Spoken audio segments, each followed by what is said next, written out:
Hello. Hello, Mark. This is Brian Last and David Bixenspan with the Superpodcast. How are you today? Doing good. How about yourself? We're doing all right. You know, we've been on a mad search to get you on the show. We've had numerous requests from all of our listeners say, we need to know more about Marc Gullen, more about the House of Gullen. So tell us, how is the House of Gullen today? Well, the House of Gullen is officially retired. And we hung up the banner and hung up the jockstrap, and we're officially out. So I guess the second question has to be, how is Yo Mamba, and have you seen him lately? I haven't seen Yo Mamba since he was accused of cannibalism. I believe it was you that was accusing him of cannibalism at that interview. Well, is it an accusation if it's the truth? I'm not really certain. Mark, thank you so much for coming on the show with us today. Obviously, you and I have talked a little bit, and I've explained to you that the interviews you did in late 87, early 88 in Memphis have gained cult-like status. You have fans who they're ready to buy Marc Gullen t-shirts. They're ready to buy Marc Gullen ringtones. People who are obsessed with not only your work with Beauty and the Beast, which is your more well-known soiree into wrestling, but the actual House of Gullen. So we need to really crack down and answer everyone's questions about the House of Gullen. I guess the first question is, where did you shoot it? We were guessing it was at Jerry Jarrett's house, but where did you shoot it? Actually, it was very close to Jerry Jarrett's house. It was on Old Hickory Lake. We were in a parking lot and adjacent to the lake, and that's where we shot those phones.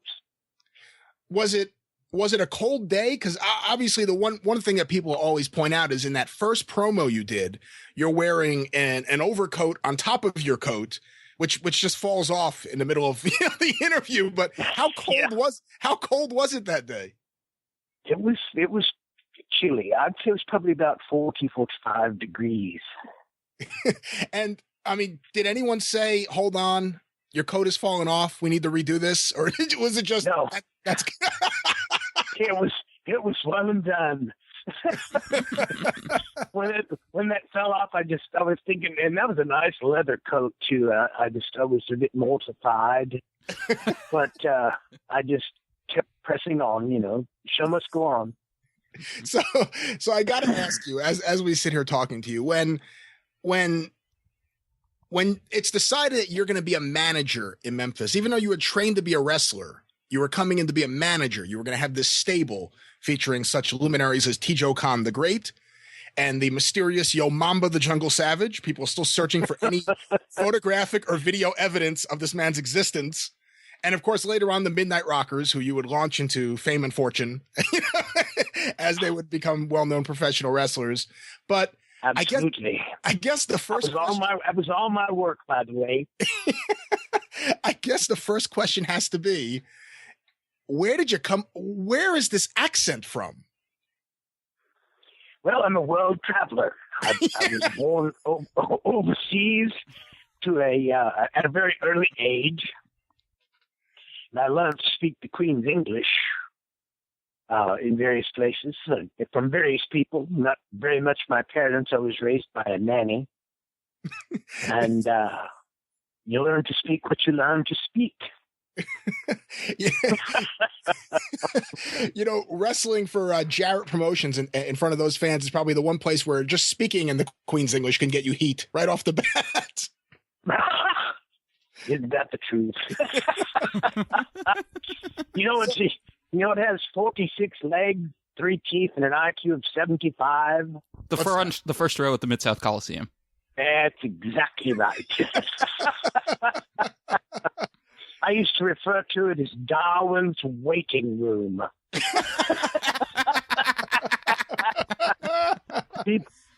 I refer to them as people waiting to evolve. Some of them even made it upright. It was quite amazing. I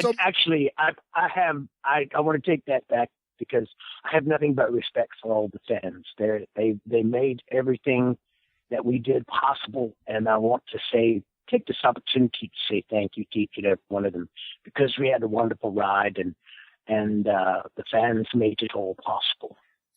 Mark, I got to ask you, so before we even get to Yo Mamba the Jungle Savage, the mysterious Yo Mamba, obviously you worked with T. Joe Khan the Great. You did 2 promos outdoors in front of this lake near Jerry Jarrett's house, building up the arrival of T. Joe Khan the Great. The first one, you just talk about him. You threaten Billy Joe Travis and Jeff Jarrett and Lawler and Dundee.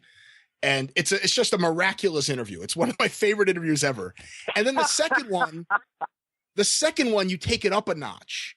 You're not wearing the overcoat anymore. Now you're just holding the microphone. You're in front of the lake, and you're building up the arrival of T. Joe Khan, who then, proceeds to propel himself out of the water and run as fast as he can away from you. My question is, first of all, how cold was the water that day? Was it really, really cold? It was very chilly. I did not envy T. Joe at that moment. He went under and stayed under long enough for the water to settle.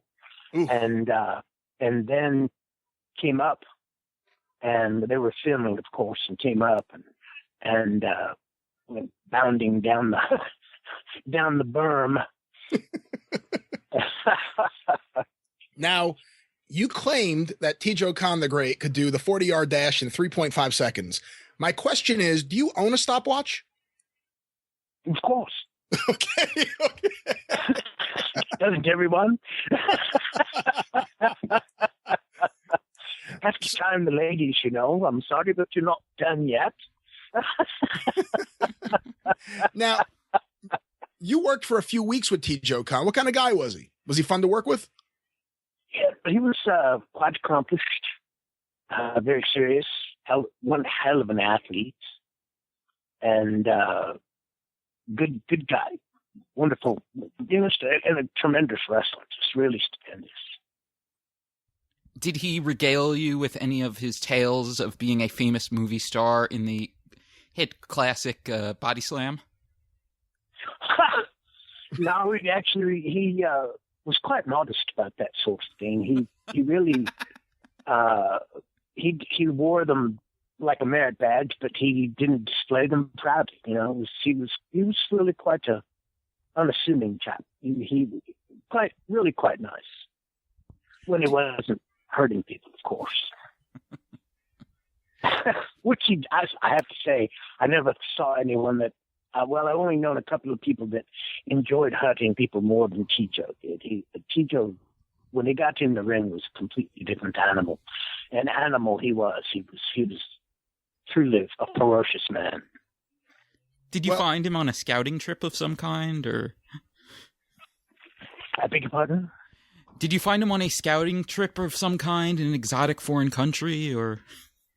Yes, we were traveling in Mongolia. And like I mentioned in promo, we were on a trek hiking, and several of the people that the bears and that sort of thing were left behind because they couldn't continue. And we got caught in a blizzard and wound up. The only place to seek shelter was a monastery high on one of the peaks, and the only place for 100 miles around, hundreds of miles around. And we sought refuge there, and that's where I first met him. He was taken as a child and raised by the monks at the monastery. And that's where he learned his the mode to Tai Chi, which is an extremely, extremely lethal form of martial arts. Yeah, I'm still surprised we haven't seen that in the UFC yet. Considering every other martial arts has been incorporated into mixed martial arts, with the exception of that one. High up in the monastery, T. Joe had a mohawk. Are there hair products readily available? No, just shaves and a bit of yak dung. Made it quite stiff. It's a little bit smelly. Of course, I didn't notice anyone's into washing much of it in the cold. Well, hot water was definitely at a premium. So that's T. Joe Khan the Great. The other great discovery of yours, let me give a little bit of backstory. The regular listeners of 605 know the story. Mark when he's talking about how he's bringing the House of Gullen to destroy everyone and Tijo Khan is the centerpiece, he throws a little hint at the very end and he says, by the way, someone else is coming too. You may remember Kamala. This man will make Kamala pale. He is totally awesome. And you will see him in the coming weeks. Yo Mamba the Jungle Savage. And then the interview cuts. We have looked everywhere. We haven't been able to find a picture. We haven't been able to find a video. We have not been able to find any evidence about the whereabouts or the person behind Yo Mamba the Jungle Savage. Mark, you're the only man we could think of to ask. Who is Yo Mamba the Jungle Savage? To be honest, I honestly don't remember his real name. He was obviously a black fellow who they brought in from. Well, my understanding is they found him in the deepest, darkest parts of Africa, and brought him in and trained him to wrestle. And of course, the hardest part was breaking him of eating people. But he of course certainly had a taste for it. You know, I guess once you've eaten people, there's really nothing quite like it. I hear it's like chicken. Well, it is. The bones are a bit larger, but you know, that must barbecue quite nicely, I say. Well, by chance, I'm going to ask you because we've heard different people have speculated about who Yo Mamba is, because from the best we could tell, there's, I think, maybe one. If there's maybe a couple more, we only found one result. Yep, I've only seen one. With Yo Mamba. Was it the guy who would later go on to be the Botswana Beast, Ben Peacock? Well, I suppose you should ask Ben that. Okay. Okay. Does the House of Gullen issue W-4s to everyone in its stables? Is there any way we can find that? Of course. We kept everything quite legal. Oh, wow. So members of the House of Gullen are employees. I paid the rockers. Oh, absolutely. They're not independent contractors. Did they get health benefits? Oh, no. That's right. Well, no, hell no. The only health benefit you had was to stay alive. We did see to it, everybody was fed quite nicely. Including Yo Mamba? Including Yo Mamba. It was a bit of strain, but, you know, finding something for his eclectic diet. Mark, who came up with the name Yo Mamba? Well, in all honesty, I believe it was somewhere between Jerry Lawler and Bill Dundee. Okay. Was it a play on Yo Mama? Well, what do you think? Considering the sources, I think that's an affirmative.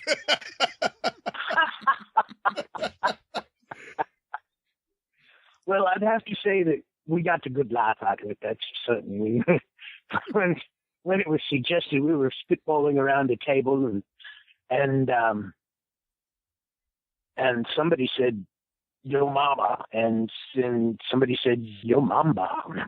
What a great name that. So it just is one of those things that developed and suddenly gained a life of its own. That's for certain. Now, with that one result with Yo Mamba, it's Yo Mamba and Tijo Khan against the Midnight Rockers. I was trying to figure out the chronology, if that would have been before the Midnight Rockers were part of the House of Gullen, and then you recruited them after, or it was after, and after there had been a split. Do you recall exactly what the whole sequence of events was there? I believe it was before the Rockers and after Tijo Khan. Mm-hmm. So it came right in between, and unfortunately, if I remember correctly, Yo Mamba had some sort of physical ailment that prevented him from following through on his contract. I want to say that I think he had some sort of heart problem, but well, it was something serious enough that he was let out of his contract. But in all honesty, I'm a bit shady on that. But I know it was serious. That much I do remember. So Marc Gullen shows up in Memphis. Well, I say Memphis, but the entire territory towards the end of 1987. And you have several memorable promos. And then in the studio, you have several memorable promos as well with Lance Russell there. And of course, you have the Midnight Rockers and the stuff with you and T.J. Khan. And then you're gone. What happened? Well, I had attended a wrestling school and had gone back to teach younger people to learn how to wrestle, and had come across who would become my tag team partner, Terry Garland Sims. And Terry was sort of an outcast, and he was a hairdresser, and everyone thought he was a bit light in the loafers, and they shunned him, of course, like most people did. That Stacked Before Being Gay was considered something to be proud of, which it obviously is. I booked no ill feelings at all. Obviously, I don't. And so but it was at a time in our history when being gay was not thought upon well. And although he wasn't, but that didn't seem to matter to anyone. And he was sort of an outcast, and I befriended him. I saw the way one of the owners of the school was treating him just horribly. And I befriended him, and we decided that we'd go wrestle some outlaw shows just for the heck of it. And on the way to the first one, we were pitching ideas for the tag team name, and we came up with the Beauty and the Beast. And then we decided which one of us would be the Beauty.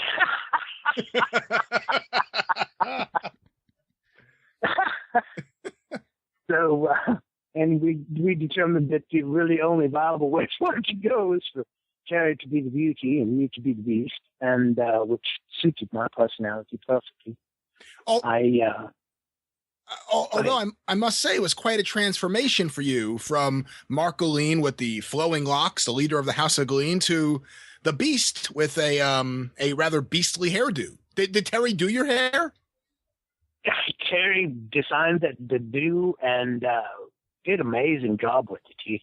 He was I tell you, Terry was he did the hair and makeup for the CMA Awards 3 years in a row.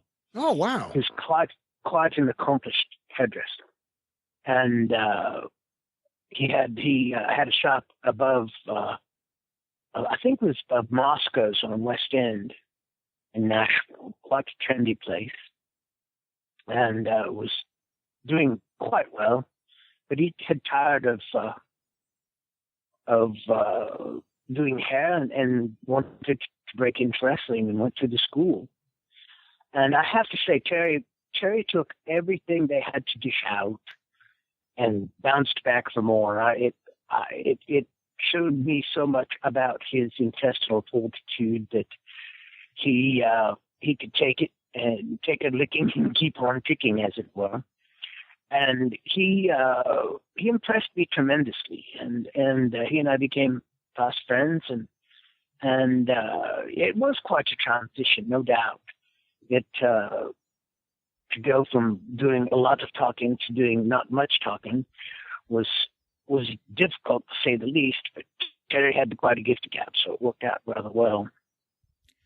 Now, in having to make that transformation into the Beast, did you find that your research and the various proteges that you kept, like a Yomamba, like a T.J. Khan, did that aid in being able to transform into or present yourself as a beast? Oh, definitely. It when you work around greatness, it makes it possible. It makes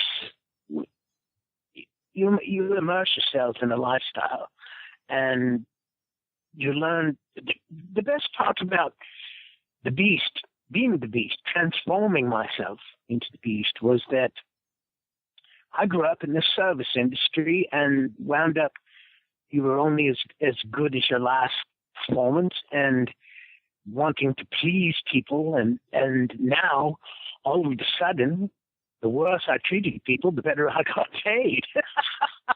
My God, it was wonderful.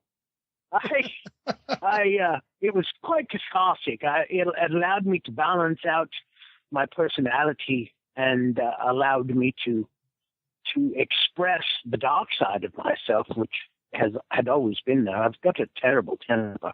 And I have to say this in all candor. I used to have blackouts, and I would get so angry that I would black out. The first time it happened, I was about 16, and a friend of mine and I were fooling around, and he pushed me up against a pipe and flayed a big patch of my skin over on my tricep. And I don't remember a thing until my little sister screamed, and I had him by the testicles and by the throat up above my head and was preparing to break his back. Oh, Jesus. And I have no recollection of what happened between looking down at my flayed skin and then snapping back and seeing him above my head. And I have probably had blackouts 3 or 4 times in my life, but I no longer have them. Thank goodness. But it's always there. It's something you have to be consciously aware of and make certain that you don't allow it to control you. Otherwise, you end up spending your life in prison for something that you don't remember. And definitely thought that would not be a good idea. Now, did one of these blackouts... Oh, sorry, go ahead. That's okay, go ahead. Did one of these blackouts last about a year and a half from the middle of 1988 through the end of 1989? I don't think so. Why? Why no you reason. Couldn't it be some of the nasty, underhanded things I did on television, could it? Well, let me ask you this, Mark. If there are any young listeners out there and they have the same problem where they're having blackouts caused by fits of anger, would you suggest they take up drumming? Well, it certainly gave me something to beat on.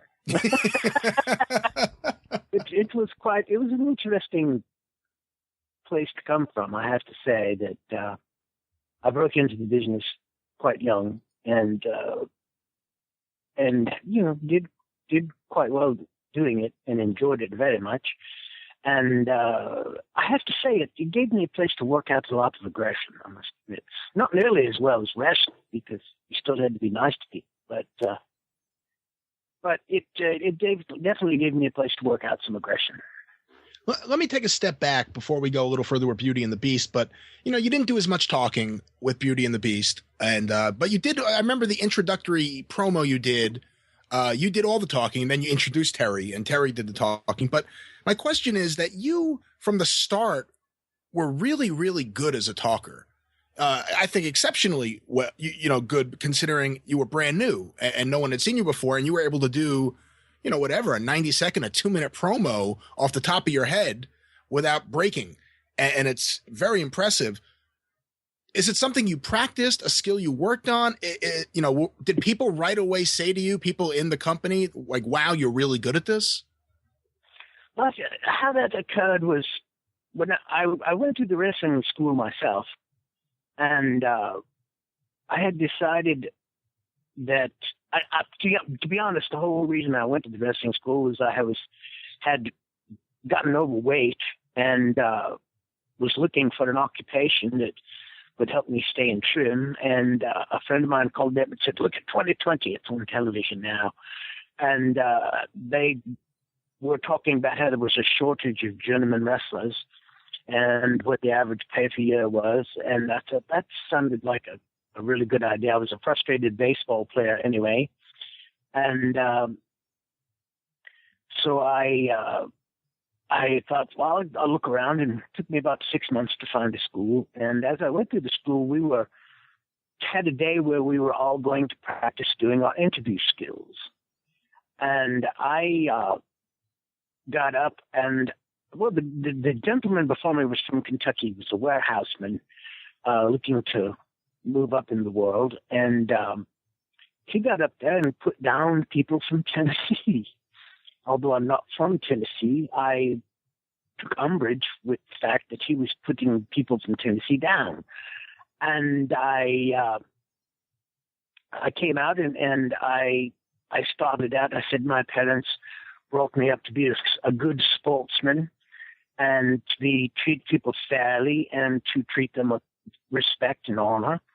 But something that rankled my soul is when someone comes from a hilltop somewhere where they marry each other's cousins and put people from Tennessee down. And by the time I was done, all of the wrestlers that were lined up behind the camera had backed up to the wall.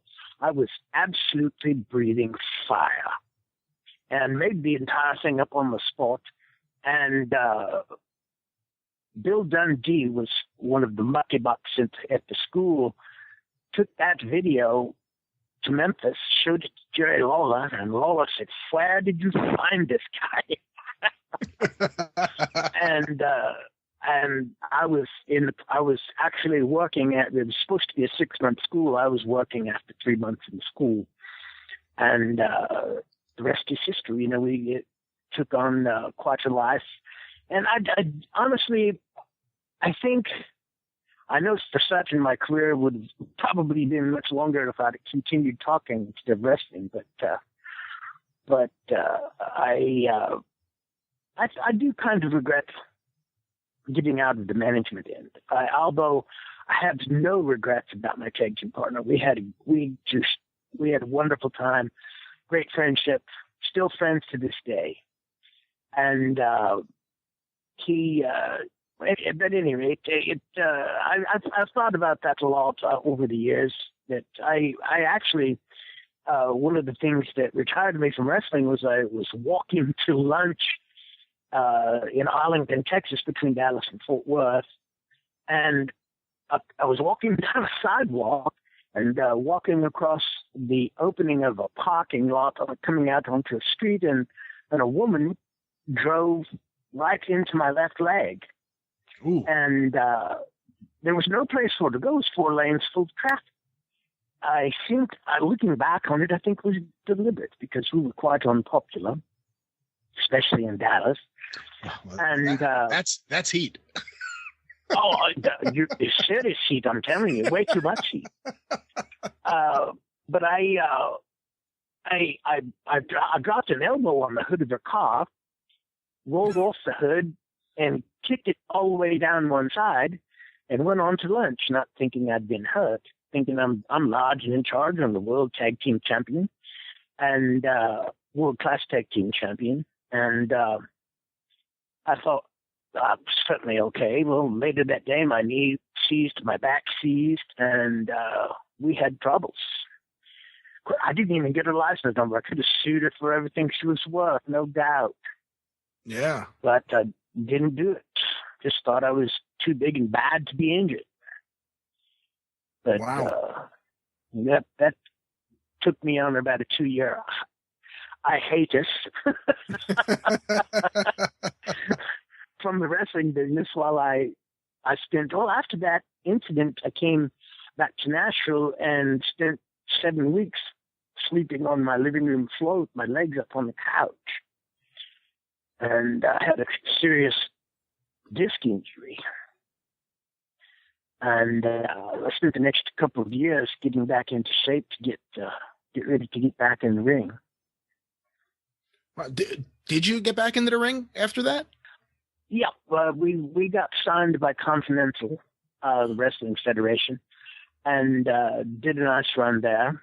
And as a matter of fact, there's going to be a Continental Wrestling Federation reunion coming up May the 14th in Dothan, Alabama. And Terry has graciously consented to join me Oh, great. And we're going to go, and we're actually going to have a reunion grudge match with Adrian Street and Paul Morton. Really? Which it's going to be rather geriatric, to say the least. But it ought to be fun because we ended on quite a sour note. Yeah, and I guess that is the big feud people remember from you and Continental would be Beauty and the Beast versus Adrian Street and Miss Linda. Yep, that was some quite dark days, no doubt. I did some. I have to say I've done some things I'm not very proud of, and breaking her arm in the ring was not one of them. Ooh. But it was one of those times when just get carried away. Yeah. I had those bolt cutters, 3-foot bolt cutters. My God, they were huge. And I broke her arm quite seriously. And I know Adrian and Miss Lynn, and I have to say in my defense, she's a dangerous woman. It's always been said she was tougher than the boys. I have no doubt.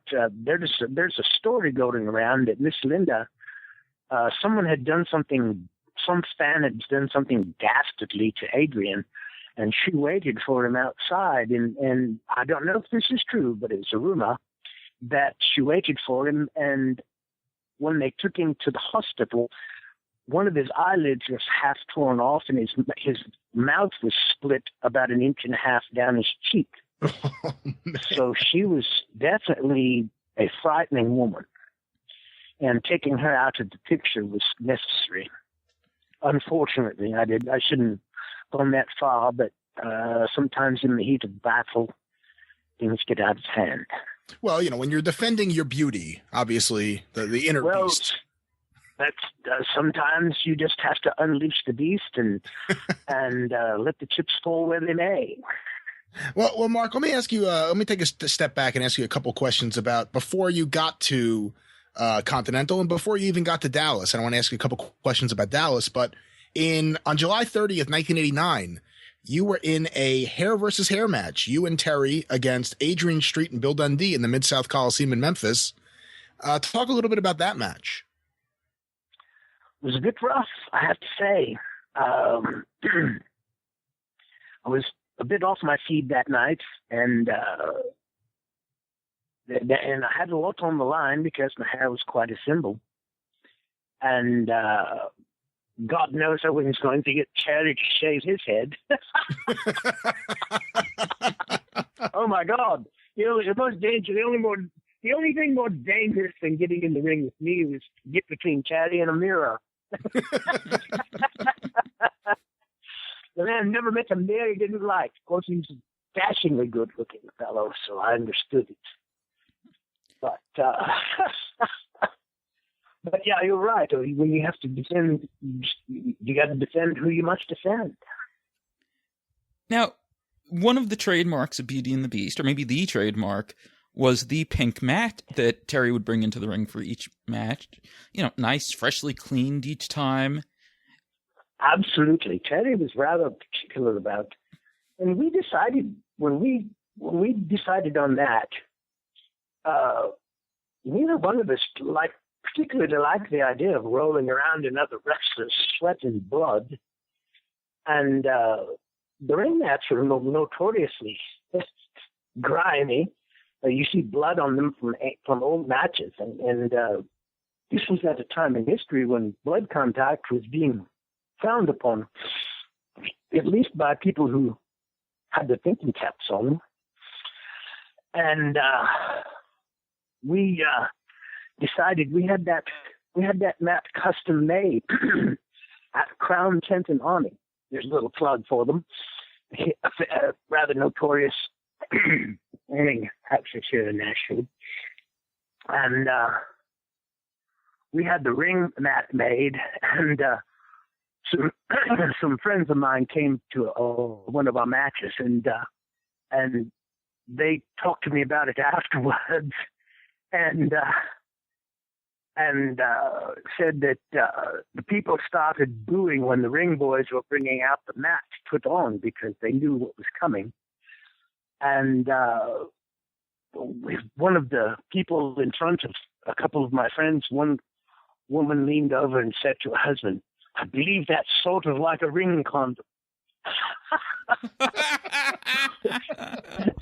Which is exactly true, because we decided that picking up a errant staph infection, which one of the wrestlers did. One of the wrestlers was in danger of losing his leg from a staph infection he picked up.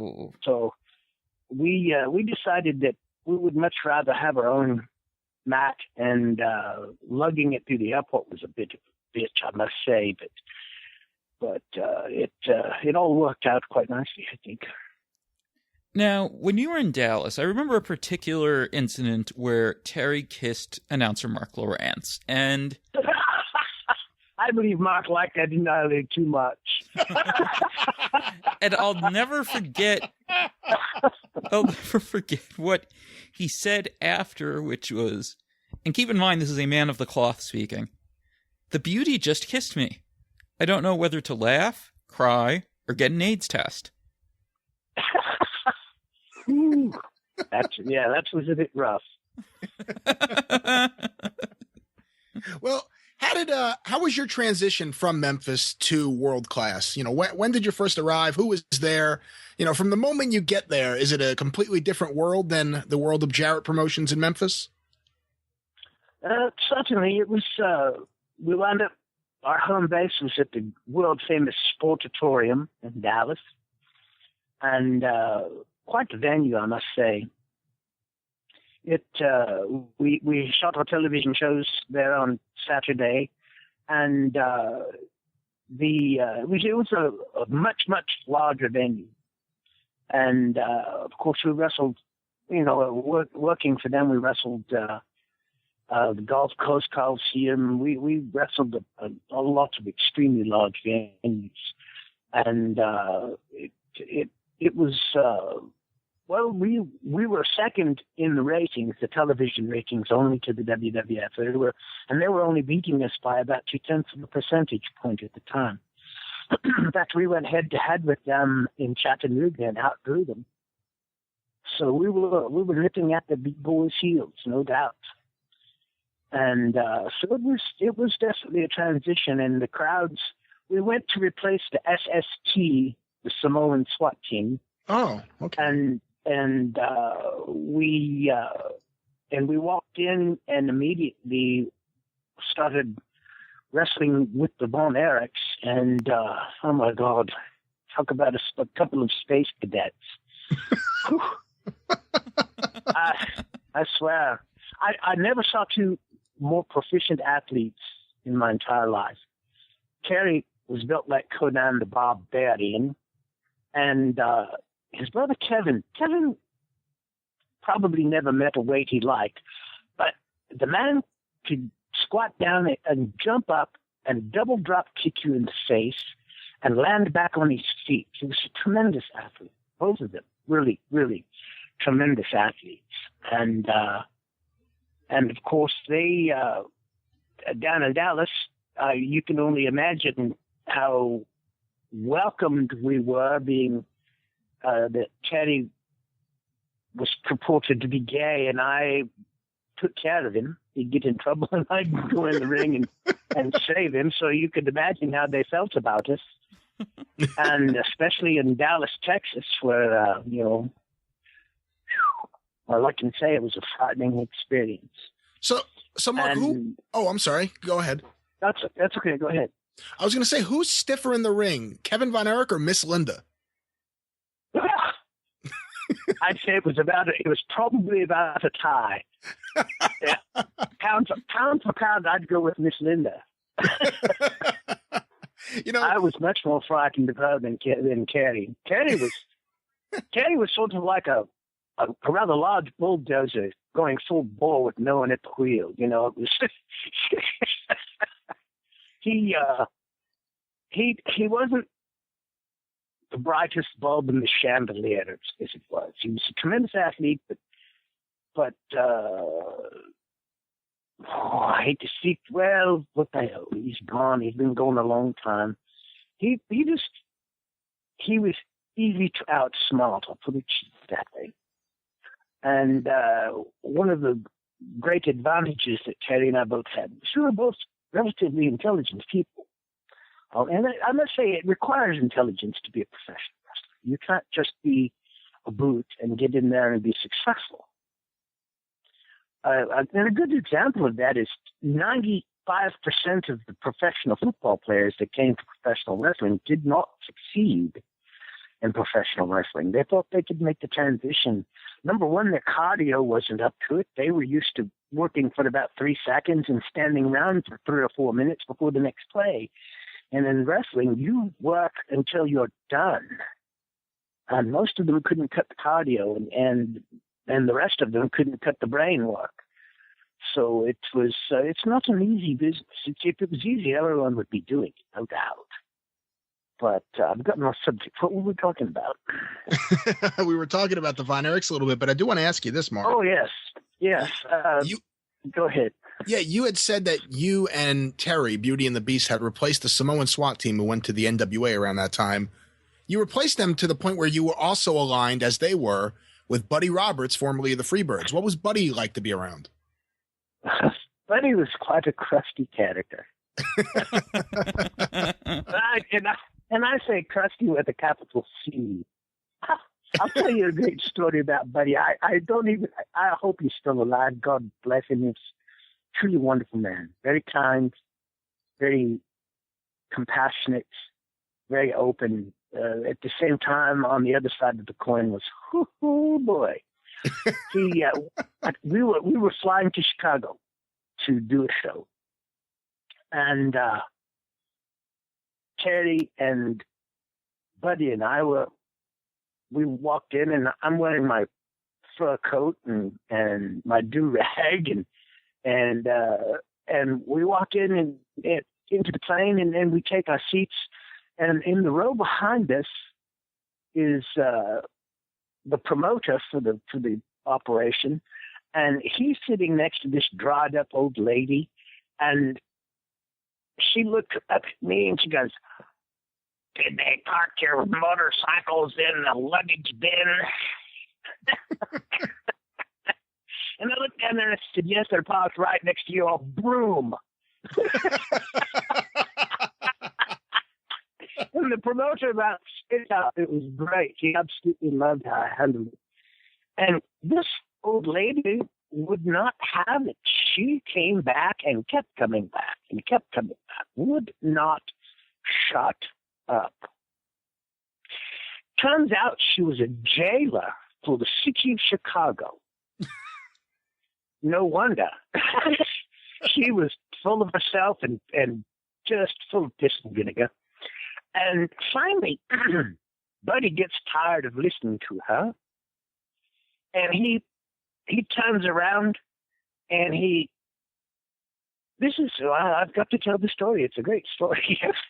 He coughs a couple times and gacks up a handful of green slime. And he says, "I've got bronchitis." We've had a few beers, actually, waiting in the terminal. "I have bronchitis. Lady, if you don't shut the fuck up, I'm going to hit you with my hawker hook shot."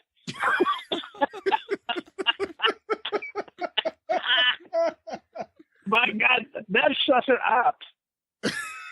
And he looks at me and he nods his head of approval and he sucks that slime right back down at him. Oh, I had to reach for the acid bag. I almost lost my cookies right there. It was just unbelievable. I've never seen anything quite like it. Oh, my God. Such a completely clean. Why do all of the best Buddy Roberts stories involve infections? Buddy was an infectious character. That's all there is to it. I certainly hope it's not was. I hope it is. I hope he's alive and well and still kicking. He was quite a guy. Turned out to be a great friend. Unfortunately, we do have to tell you that Buddy did pass away a few years back. I'm sorry to hear that. Yeah, sadly. But obviously we keep him alive with stories like this where we all get to, talk about what a character he was in the professional wrestling business. Yeah. Well, and his son's wrestling too, is Buddy Roberts Jr. Oh yeah. So that's good. Yeah, he was at the Hall of Fame when they inducted the Freebirds. It was him and Terry Gordy's son. I didn't realize he was a worker, but hey, Mark, yes. you were around so many guys for your time in wrestling. I'd like to run down a list of several of them and share with us, if you will, whatever thoughts or memories or any funny stories that come up as I say each name. But let me start with, you worked with Scott Steiner when he was a young up-and-comer. What was that like? Yes. Scotty was very serious and quite a shooter. He not only could talk the talk, but he could walk the walk. And actually, Sid Vicious found that out the hard way. If you remember Sid, he was 6'6" and 320 pounds of steroid madness.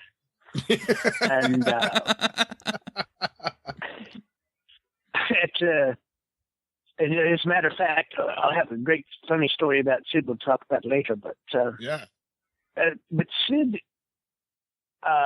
Scotty had put Sid in a belly to back suplex and cracked one of Sid's ribs in the ring. The dudding match. Well, Sid went into the babyface dressing room and slapped Scotty for being stiff. Scotty proceeded to shove that broken rib through Sid's lung. And if you see Sid or see any of his later matches, you'll notice he's got a scar that runs from his backbone around to his sternum, where they had to open him up and repair the rib damage and reinflate his lung and sew the lung back together. And so Sid found out the hard way that you don't fool with Scotty Steiner. Steiner was a very serious individual, no doubt. Did you have another Sid story? And brutally strong. Oh yeah. Scott was, he would bench. Last I heard, he bench pressed 500 pounds, which would, not to brag, but that was my personal best. But it was still it's an enormous feat. I knew my joints were never going to go any further. The world record was safe for me, no doubt. But at the time, the world record was 792. It's up over 1,100 pounds now. My God. Oh my God. Let's see. It must be those nubby arm little power lifters that don't have to push the bar up 4 inches before their elbows are locked out. Yeah. With my genetics and my long arms, I have to push the bar up almost 22 inches. So the physics on your joints are much more different when your arms are short and nubby. But my God, it's still 1,100 pounds. Jeez. I can't even imagine. Yeah, I don't know how that happens. I can't either. It's just that's squatting weights. It's just amazing. Yeah. You mentioned Sid, that you had another story about Sid that was funny. What's that? Well, when we started with the USWA, we went to Memphis to do our first television show, and the heel dressing room was the cafeteria at the television station, and I was sitting at one of those little round cafeteria style tables, and I was pulling my shorts up. My shorts were about around my knees, so I'm basically naked. And in the dressing room comes Sid Vicious, who's purple with rage, and looking around the room, and I'm thinking, this is certainly not good. And he looks around the room and sees me sitting there, one of the new guys, never seen me before. And I'm thinking, this is just not good. And Sid comes over and he leans down and puts both hands on the table and flexes all of his upper body. And his face is absolutely purple with rage. And he looks at me and he goes, I think I'll just kick your ass. And by the time he got to the word kick, my brain had gone into overdrive, and I'm into fight or flight, and flight, since my trunks are around my knees, was quite out of the question, and there was no place to run. Even if what could I do? Have him chase me out to the locker room? Now I'd never get back in. And so my brain is, I'm thinking, what can I do? And my hand-eye coordination is extraordinary. I was a fencer and enjoyed it very much. But as a result, I'm thinking I could hook his eye. I could take out one of his eyeballs because he was close enough to me that he couldn't stop me. I thought about yanking one of his eyeballs out. But then I thought, he's a big man with the promotion. He's one of their stars here. And that wouldn't bode very well for my future if I come in and mortally injure one of the wrestlers. And I'm thinking, other than that, it's just going to be a death match.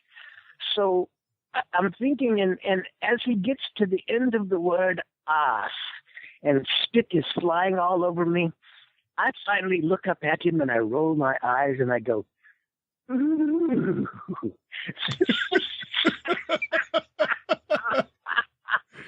I swear to God, it was like watching RoboCop, where in his visor it blinks, "This is not your person. I must go after someone else." Because he looked at me with a really confused look in his eye, and I could tell that he didn't want to beat someone up who might have an orgasm while he was doing it. Fortunately for me, if that had been his thing, I'd have been in real trouble then. But I swear he stood upright, looked around the room, and went over to pick a fight with another pair of wrestlers, a pair of black gentlemen who were there to work.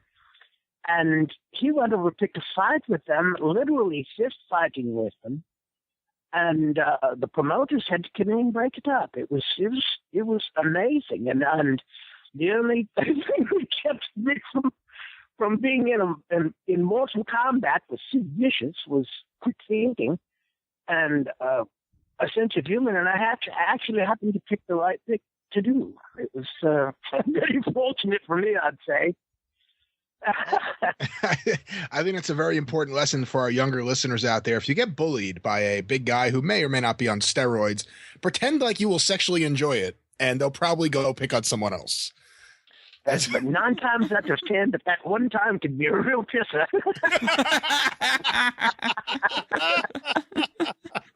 Find someone that's his thing, then you're in real trouble. It's a good thing it wasn't Ronnie Garvin. Daddy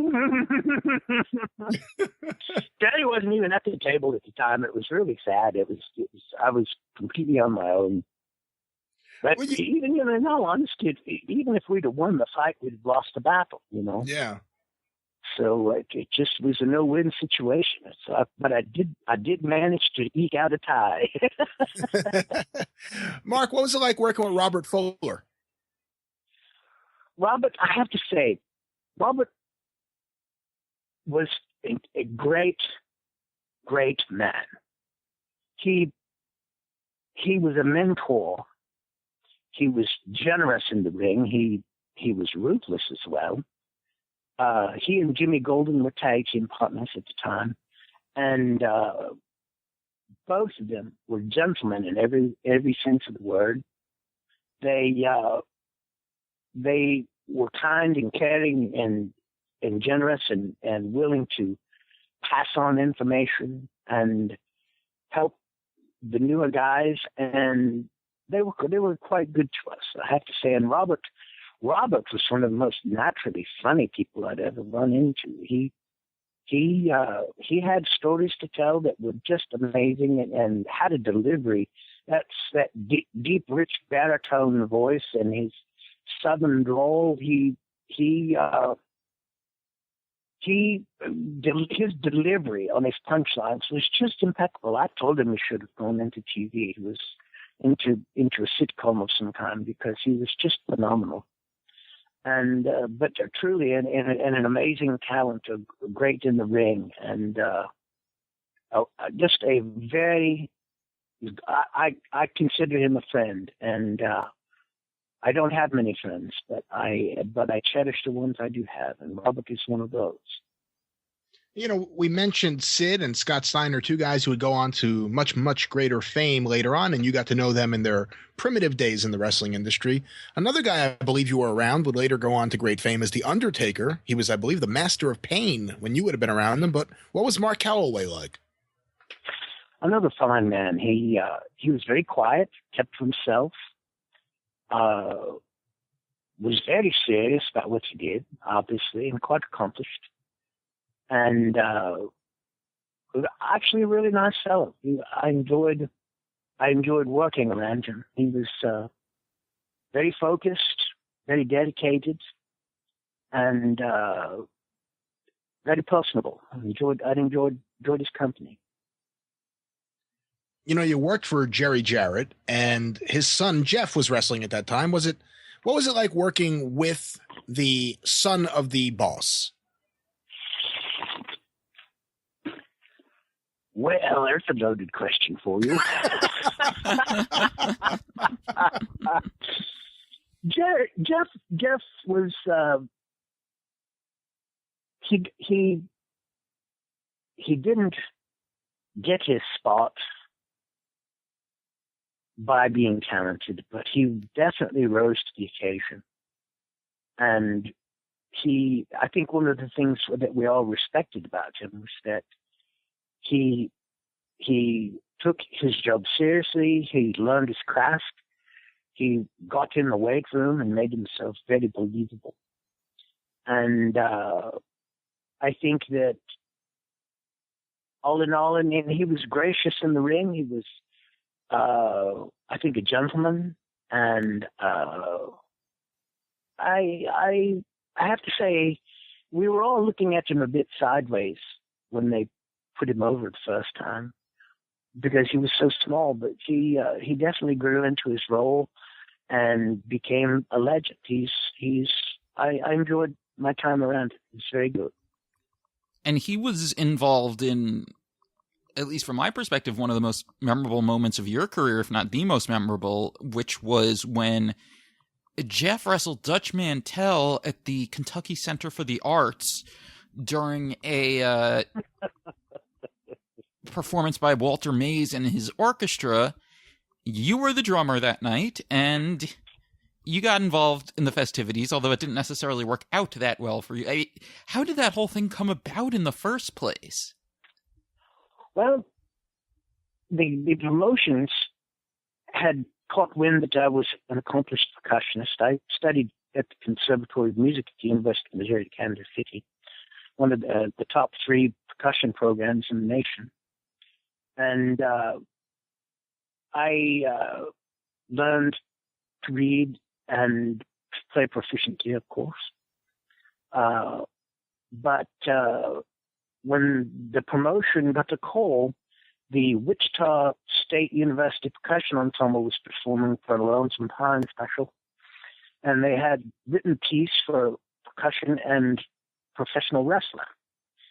And they asked if anyone had any experience playing drums. And of course, I don't know who told them. I don't tend to tell people more than they really need to know, because if you want people to respect what you have to do, you can't.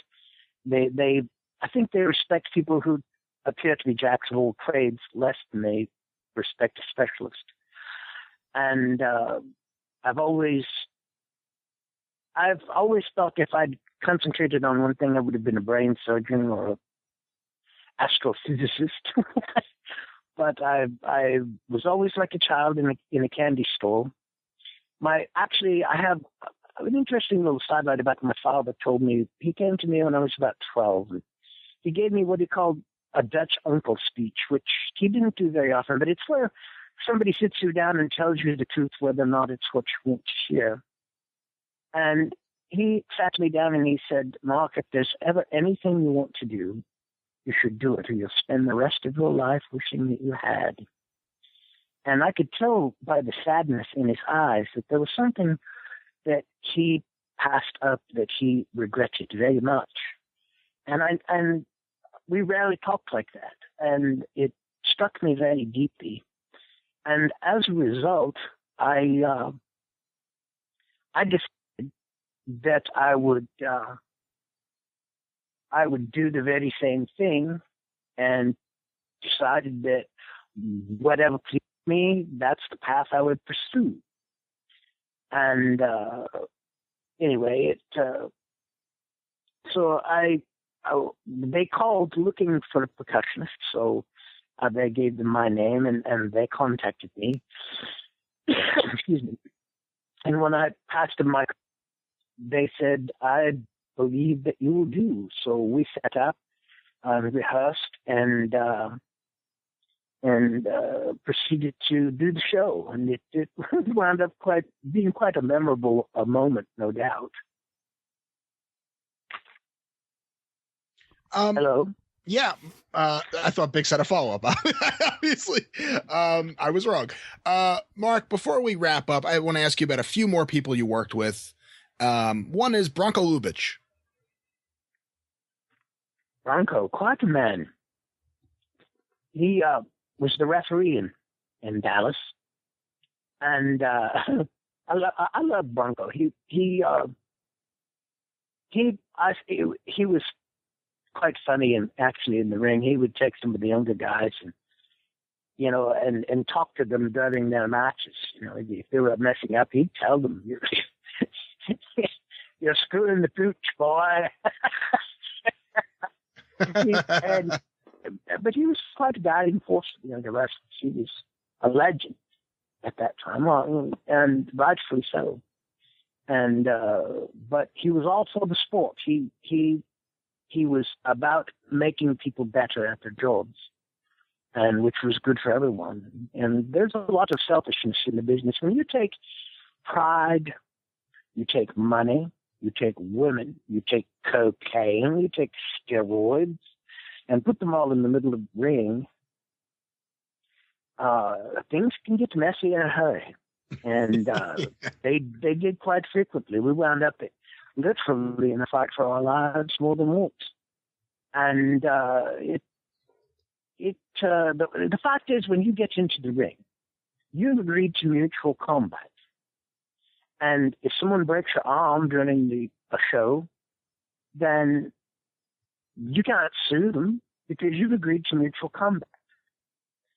And so you must go into the ring with the mentality that if someone hurts you, you have to hurt them back immediately. Otherwise, it's going to escalate. And there are some rather sadistic people in the business and who would like nothing more than to hurt you enough to get you out of the business. So you had to wrestle with one hand on your wallet, as it were, because people were just more than willing to pick your pockets if you would let them. So you had to wrestle with that in mind, that the only thing that kept every night from becoming a bloodbath was the mutually assured destruction theory. That if someone hurts you, you have to hurt them back immediately. Otherwise, it gets out of control. And so it was, and Branko was very good about keeping those sort of things under control, because fist fights didn't sell tickets, and tickets were what we were in the business of selling. So Branko was an incredible man. You also, while in Dallas, worked with gentleman Chris Adams. What was he like to work with? Talk about a misnomer. Did you do that on purpose after he was talking about stolen wallets? I tell you, the gentleman Chris Adams was not a gentleman, I have to say. He was a bit temperamental, a Brit, of course, and a Brit from Biloxi, Mississippi. But he and I had some run-ins in the ring. Did you know about those run-ins? That's why you're asking? No, I actually didn't know about that. I just, when thinking about the people you worked with in Dallas, there is a match, I believe, that's on YouTube of Beauty and the Beast against Chris Adams and Brickhouse Brown. So I recently watched that, and it made me ask you about it. I didn't realize you had run-ins with him. What happened? Well, we were wrestling, and at one point, Chris decides he wants to put a pile driver on me. And I wrestled amateur wrestling as well, and so I knew my craft, and he started to put the pile driver. He had me in a position, and I blocked it. And he went totally apeshit. He wasn't used to people telling him no. And I got him in a front face lock, and he's cursing at me in the ring, and I have him in a front face lock. I could have snapped his neck. It would have been very simple. And he is screaming at me, "I'm going to kill you."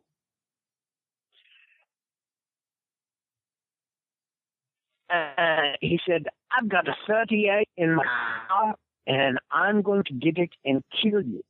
And so I cinched up my front face lock on his throat and whispered in his ear, "What makes you think you're going to get to your car?"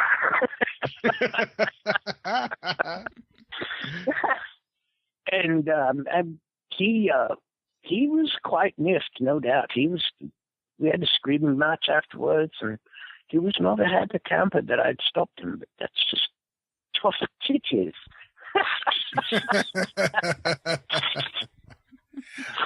And I have to say, go ahead. Yeah, no, you go ahead, please. Well, there's a story about Chris that turned everyone against him, really. He was married to a beautiful woman, like a model. I mean, absolutely drop-dead gorgeous. And Chris had gotten into a fight on the road out somewhere on the interstate with her, and wound up getting her out to the car and punching her in the face so badly that her teeth bit into his fist, and he wound up getting a terrible staph infection from it. And we actually Terry took him to task about it on television on one of our promos about gentleman Chrissy Adams not being a gentleman, and referred to his wife. Of course, that got an inordinate amount of heat. But I respected his abilities as a wrestler, but I didn't respect him much as a man. Yeah, you're certainly not the only person to say that, and I'm going to guess it was a lot easier working with Steve and Sean Simpson than it was Chris Adams. How true. Yeah. The name's come up a few times here during this conversation, Mark. What are your thoughts on Bill Dundee? The world's largest midget wrestler.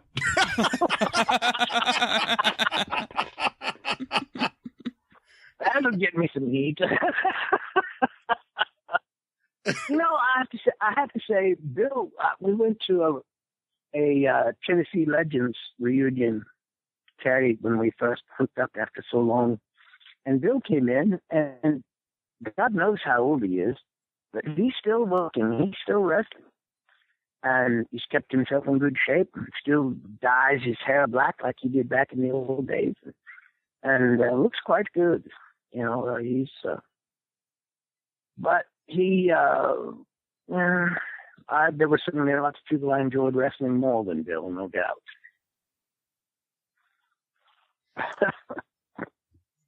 Did you, were you around Eric Embry much? Yes, Eric was at Dallas when we were there. And as a matter of fact, the promoters came in and wanted to promote a scaffold match, which was 5 scaffold tiles off the floor of the Coliseum, and with a scaffold walkboard between. They had 2 towers built up, one on each side of the ring, and a 2-foot wide walkboard that went from one to the other. And they were looking for wrestlers to do the match, and they came to us, and I said, absolutely not. I get a nosebleed letting 6 salts. Much less climbing 20 feet above the ring surface. And Eric got up and did actually Cactus Jack, Mick Foley, volunteered to do the match. And Mick, Eric, and me, it was absolutely death-defying to watch them walking up there. And Mick decided he was going to, he had hurt Eric a bit, and Eric was lying on the scaffold, and Cactus decides on the underside of the scaffold, they have ladder rungs. And Mick decides he's going to go hand over hand underneath it and come up behind Eric and put him out of his misery. And God bless Jack. He I don't think he ever met a weight he liked either, but an incredible, what an incredible wrestler, and a fearless, absolutely fearless man, as we all know. He went hand over hand about 3 or 4 rounds and lost his grip and plunged to the ring and broke his arm. And I was certainly glad it was Jack and not me, although I don't wish anything ill for anyone. But Jack just could have easily broken his neck. I mean, the fall was out of control, and it was lucky he only broke his arm, to be honest. Eric was a fearless man, no doubt. An talented wrestler. You know, Mark, you have been incredibly generous today with your time, and generous also whipping out your old accent, which I don't know when the last time you spoke in this manner was. Well, I hope you enjoyed it. Absolutely. And more importantly, I think our listeners have, and we definitely want to have you on again to talk to you again on here on the show. But before we go, as I talk, when you and I first spoke, I explained to you, and you seemed quite surprised that Marc Gullen and the House of Gullen has a big following now. People love watching the old interviews. People love the sound bites that we play here on the program. Bix has a little thing ready at all times when we do the show where he could just play a Marc Gullen sound bite and it gets a big pop from our entire audience. It's a big deal on the show now. And I feel an entire new audience, a bigger audience than even first discovered you has now discovered you. So before we go, I'd like to ask you if there's anything you'd like to say to the listeners out there who have discovered you and the fans of Marc Gullen. I want to say thank you to all the fans for granting me the awesome power of the House of Gullen. It was you who made us, who continue to breathe life into our memory. And to each one of you, I want to sincerely from my heart to say thank you. Because without you all, I would have had no career at all. And I'm eternally grateful for each and every one of you. I've kidded about you, I've told off-color jokes, but in all sincerity, I say thank you, and that I'm extremely grateful, and that God bless each and every one of you, and to be watching, because I believe we'll have T-shirts here before very long commemorating the House of Gullen.